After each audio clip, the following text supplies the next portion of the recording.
नायरा की शादी के 6 साल हो गए थे। वह अपने पति कार्तिक, बहन गायू और बेटा कैरो के साथ एक छोटे से घर में रहती थी। कार्तिक एक टैक्सी ड्राइवर था।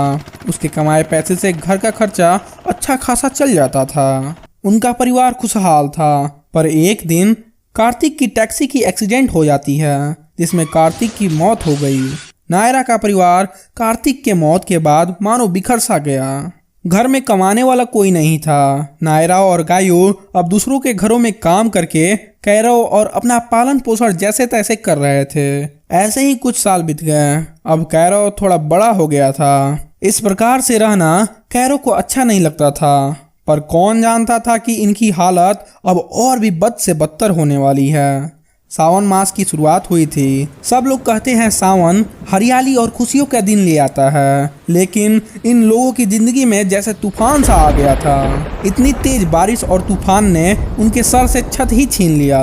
वे लोग अब रोड पर आ गए। बेचारे करे तो करे क्या। एक तो पहले से ही स्थिति बहुत बुरी थी, अब यह बारिश जिसकी वजह से उनका छत भी छीन गया। नायरा बहुत रोने लगी। उसे कुछ समझ नहीं आ रहा था कि वह इतनी तेज बारिश में जाए भी तो कहाँ। उनके घर के बगल में एक छोटा सा बाथरूम था। उसके अलावा उन्हें और कहीं उम्मीद ही नजर नहीं आ रही थी। इस तेज बारिश में अपने सर को छुपाने के लिए उन लोगों ने इस बाथरूम का ही सहारा लिया, लेकिन बाथरूम की ऊंचाई कम होने के कारण उसमें अंदर तक बारिश का पानी आ गया।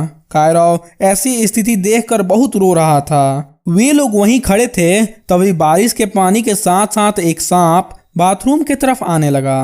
कैरो की नजर उस सांप पर पड़ी। वह डर गया और जोर जोर से चिल्लाने लगा, सांप सांप। तभी नायरा और गायों को भी सांप दिख गया। जैसे तैसे उन्होंने हिम्मत कसकर उसे बाहर निकाला।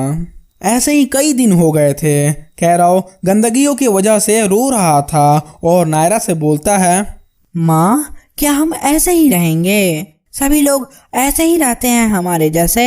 नायरा भी उस मासूम की बात सुनकर रोने लगी। नहीं बेटा, मैं सरकारी दफ्तर में गई थी, पर साहब ने मेरी बात ही नहीं सुनी। मैं फिर कल जाऊंगी और उनसे विनती करूंगी कि वह हमारी टूटी घर की मरम्मत करा दे। अगले दिन नायरा फिर से सरकारी दफ्तर गई, पर इस बार भी ऑफिसर ने उसे डांट फटकार कर भगा दिया। नायरा बेचारी उदास होकर घर लौट आई।